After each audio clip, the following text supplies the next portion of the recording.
Hello guys, welcome back to our channel. I hope எல்லாம் ஹெல்த்தியாக சந்தோஷமாக இருப்பீங்கன்னு நினைக்கிறேன். இன்றைக்கி விளாக் என்னென்னு பார்த்தீங்கன்னா ஈவினிங் ரொட்டீன் தான். நைட் டின்னர் ரெசிப்பியும், அதுக்கப்புறமா பார்த்தீங்கன்னா காலையில் இட்லிக்கு அரிசி ஊற வச்சுட்டு இருந்தேன், அதுவுமே ரெடி ஆகிடுச்சு. அதுவுமே சைட் பை சைட் அரைச்சிக்கலாம். வாங்க வீடியோக்குள்ளே போகலாம். இப்போ பார்த்தீங்கன்னா ஃபஸ்ட்டு மாவு அரைக்க ஸ்டார்ட் பண்ணிடலாம். அப்போ தான் நம்ம டின்னர் ரெசிபி செய்யறதுக்குமே ஈஸியாக இருக்கும். அதுக்கு ஃபஸ்ட்டு நான் உரலில் உளுந்து போட்டுருக்கேன். உளுந்து பார்த்திங்கன்னா நான் கொஞ்சமாக இந்த கருப்பு தோல் உளுந்து இருக்கு இல்லையா, அதுதான் யூஸ் பண்ணியிருக்கேன். அதில் தோல் மட்டும் கொஞ்சமாக எடுக்காமல் அரைக்கிறேன். அது கொஞ்சம் ஹெல்தி கூட, அதனால் தோல் மட்டும் லைட்டாக மட்டும் விட்டுட்டு அரைக்கிறேன். இப்போ அதை சைடில் அரைச்சிட்ருக்கட்டும், நம்ம டின்னர் செய்ய ஆரம்பிச்சிடலாம். டின்னர் என்னென்னு பார்த்தீங்கன்னா சப்பாத்தியும் பொட்டேட்டோ தாலும் தான் செய்ய போகிறோம். அதுக்கு ஃபஸ்ட்டு துவரம் பருப்பு கொஞ்சம் வாஷ் பண்ணி எடுத்துக்கலாம். கொஞ்சமாக துவரம் பருப்பு எடுத்து அது நல்லா வாஷ் பண்ணிவிட்டு, அது கூடவே உருளைக்கிழங்கும் வாஷ் பண்ணி கட் பண்ணி போட்டு வேக வச்சுக்கலாம். நம்ம இந்த தால் பார்த்திங்கன்னா சப்பாத்தி எல்லாத்துக்குமே சூப்பராக இருக்கும். ஒரு டைம் ட்ரை பண்ணி பாருங்கள். இதில் எப்படி செய்யறதுன்னு டீட்டெயிலாக காமிச்சிருக்கேன். 4-5 டைம் வாஷ் பண்ணதுக்கப்புறமா அதுக்கப்புறமா உருளைக்கிழங்கு 2ஆக கட் பண்ணி ஆட் பண்ணிக்கலாம். ரெண்டுத்தையுமே கொஞ்சமாக தண்ணி ஊற்றி வேக வச்சுக்கலாம். 4 விசில் விட்டு எடுத்துக்கலாம். இப்போ அது விசில் வரட்டும், அதுக்குள்ளே நம்ம சப்பாத்திக்கு மாவு பிசைய ஆரம்பிச்சிடலாம்.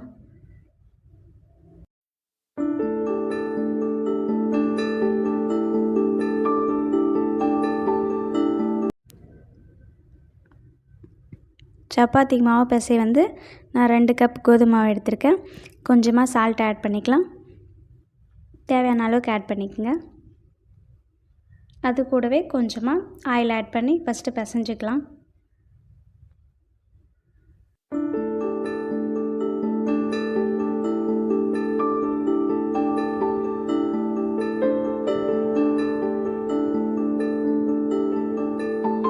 அதுக்குள்ளே பார்த்திங்கன்னா குக்கருமே விசில் வர ஆரம்பிச்சிடுச்சு.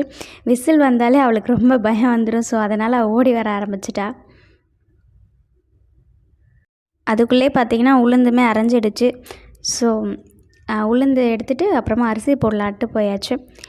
இங்கே ஒரு டிப்பு யூஸ் பண்ணால் ஈஸியாக இருக்கும். என்னென்னு பார்த்தீங்கன்னாக்கா, உளுந்து அரைச்சதுக்கப்புறமா அரிசி போடுறதுக்கு முன்னாடி இந்த வெந்தயம் ஊற வச்சுருப்போம் இல்லையா, வெந்தயம் சீக்கிரமாக மையாது. ஸோ அதனால் வெந்தயம் போட்டு அது கூடவே 2 கை அளவுக்கு அரிசி போட்டு மைய வச்சுட்டு அதுக்கப்புறமா அரிசி ஆட் பண்ணிக்கலாம். அது ஈஸியாக இருக்கும் மையறதுக்கு. ஏன்னா உளுந்து எவ்வளோ நேரம் ஆகுதோ அதே மாதிரி வெந்தயம் அரைகிறதுக்கு கொஞ்சம் லேட் ஆகும். ஸோ அதனால் வெந்தயமும் அரிசியும் கொஞ்சம் மஞ்சதுக்கப்புறமா மொத்த அரிசி சேர்த்துக்கலாம். அது கொஞ்சம் ஈஸியாக இருக்கும். இப்போ மாவு பிசைய திரும்ப ஸ்டார்ட் பண்ணியாச்சு. மாவுக்கு அதான் உப்பு போட்டாச்சு. அதுக்கப்புறமா ஆயில் விட்டுட்டு நல்லா கொஞ்சம் கொஞ்சமாக மிக்ஸ் பண்ணி விடுங்க. நல்லா மிக்ஸ் ஆனதுக்கப்புறமா கொஞ்சம் கொஞ்சமாக தண்ணி தெளித்து மிக்ஸ் பண்ணிக்கலாம். ஒரேடியாக தண்ணி ஊற்றிட்டிங்கன்னா அது குழன்னு ஆகிடும். ஸோ கொஞ்சம் கொஞ்சமாக மிக்ஸ் பண்ணிக்கலாம். நான் நார்மல் வாட்டர் தான் யூஸ் பண்ணியிருக்கேன். ஹாட் வாட்டர் கூட யூஸ் பண்ணலாம். நார்மல் வாட்டர்லேயே நல்லா பிசைஞ்சால் அது சாஃப்டாக தான் வரும். மாவு பிசைஞ்சு வச்சாச்சு. அதுக்கப்புறமா தால் பண்ண ஸ்டார்ட் பண்ணிடலாம். பருப்பு நல்லா மசிஞ்சிச்சு. இந்த அளவுக்கு கடைஞ்சி எடுத்துக்கலாம். அதுக்கப்புறமா அதுக்கு தேவையான ஆனியன், டொமேட்டோலாம் கட் பண்ணிக்கலாம். இப்போ பார்த்திங்கன்னா 2 ஆனியன்ஸ் நான் எடுத்திருக்கேன். அது கூடவே கொஞ்சமாக தக்காளி எடுத்து கட் பண்ணி வச்சுக்கலாம். சைட் பை சைடு அந்த டஸ்ட்டுமே எடுத்து க்ளீன் பண்ணிட்டிங்கன்னா கிச்சன் கவுண்டர் டாப் மெஸ்ஸியாக இருக்காது. ஸோ அதனால் கையோடு க்ளீன் பண்ணிவிடுங்க. இப்போ தால் செய்ய ஸ்டார்ட் பண்ணிடலாம். அதுக்கு ஒரு கடாய் வச்சுட்டு 3 டேபிள் ஸ்பூன் அளவுக்கு ஆயில் விட்டுக்கலாம். அதுக்கப்புறமா 1 ஸ்பூன் கடுகு போட்டுக்கலாம்.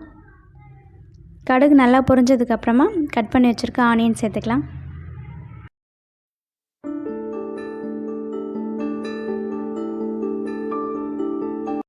ஆனியன் நல்லா வதங்கணும்.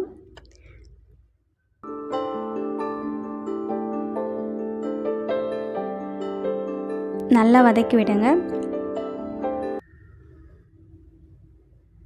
அது வதங்குறப்பவே பார்த்திங்கனாக்கா நான் பொட்டேட்டோ எடுத்து வச்சோம் இல்லையா, அதுவுமே தோலெல்லாம் உரித்து எடுத்துக்கலாம்.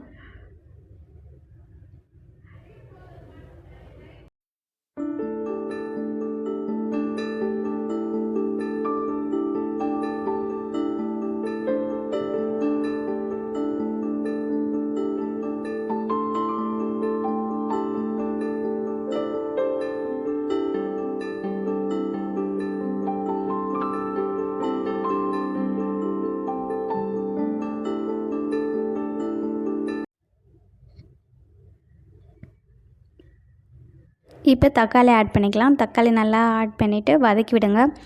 வதங்கிறதுக்காக கொஞ்சமாக உப்பு சேர்த்துக்குங்க. தேவையான அளவு சேர்த்துக்குங்க. நான் 1 டேபிள் ஸ்பூன் அளவுக்கு உப்பு சேர்த்துக்கிறேன். அது எனக்கு போதுமானதாக இருக்கும். ஸோ அது நல்லா குழைவாக இந்த அளவுக்கு எண்ணெய் பிரிஞ்சு வந்ததுக்கப்புறமா குழம்பு மிளகாய் தூள் 2 டேபிள் ஸ்பூன் சேர்த்துருக்கேன். இதில் வந்து நாங்கள் எல்லா மசாலாவும் போட்டு அரைக்கிறதுனால நான் எதுவும் தனியாக சேர்க்கல. நீங்கள் தனியாக அரைக்கிறீங்கன்னா 1 table spoon chilli powder, 2 table spoon தனியா powder and 1 spoon garam masala சேர்த்துக்குங்க.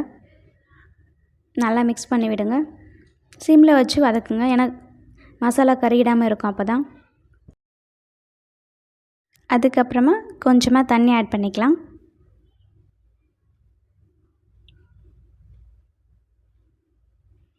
தண்ணி ஆட் பண்ணதுக்கப்புறமா நம்ம பருப்பு மசிச்சு வச்சுருக்கோம் இல்லையா, அதையுமே ஆட் பண்ணிக்கலாம்.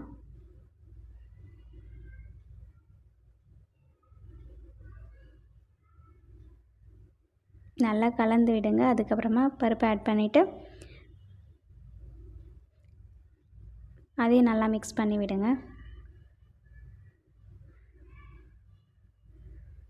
இந்த உருளைக்கிழங்கு வந்து தோல் உரித்து எடுத்து வச்சாச்சு இல்லையா, அது கொஞ்சமாக ஒன்றும் பாதியமாக கையால் கூட மேஷ் பண்ணிக்கலாம். இல்லைனா பொட்டேட்டோ மேஷர் வச்சு மேஷ் பண்ணிவிட்டு அதில் ஆட் பண்ணிக்கலாம். நல்லா குழம்பு கொதித்து திக்காகட்டும். அதுக்குள்ளே நம்ம சப்பாத்தி திரட்டிக்கலாம். தவா வந்து நல்லா சூடானதுக்கப்புறமா சப்பாத்தி போட்டிங்கன்னா நல்லா பபுள்ஸ் விட்டு வரும்.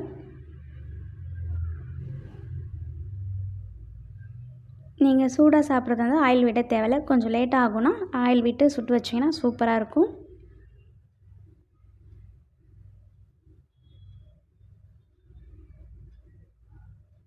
இந்த மாதிரி குட்டி குட்டியாக பபுள்ஸ் வரும்.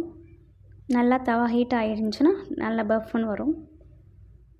இந்த மாதிரி ட்ரை பண்ணி பாருங்கள். சூப்பராக இருக்கும். அவ்வளோதான், ரெடி ஆகிடுச்சு. பொட்டேட்டோ தால் அண்ட் சப்பாத்தி செஞ்சு பார்த்து சாப்பிட்டுட்டு எப்படி இருந்துச்சுன்னு மறக்காமல் சொல்லுங்கள். அதே மாதிரி டின்னரும் ரெடி ஆகிடுச்சு. அதே மாதிரி மாவுமே அரைச்சி முடிச்சாச்சு. ரெண்டுமே ஒரே டைமில் பார்க்குறதுனால கொஞ்சம் ஈஸியாக இருக்கும். இந்த மாதிரி மாவு அரைக்கிற மாதிரி ஒர்க் இருந்தால் இந்த மாதிரி பண்ணுங்கள். தனித்தனியாக பண்ணோன்னா ரொம்ப கஷ்டமாக இருக்கும். ஸோ அதனால் இந்தமாரி ரெண்டும் ஈக்குவலாக பண்ணிங்க. அண்ட் இந்த வீடியோ பிடிச்சிருந்தால் லைக் பண்ணுங்கள், சப்ஸ்கிரைப் பண்ணுங்கள், ஷேர் பண்ணுங்கள். நெக்ஸ்ட் இன்ட்ரெஸ்டிங்கான வீடியோவோட பார்க்கலாம். பாய்.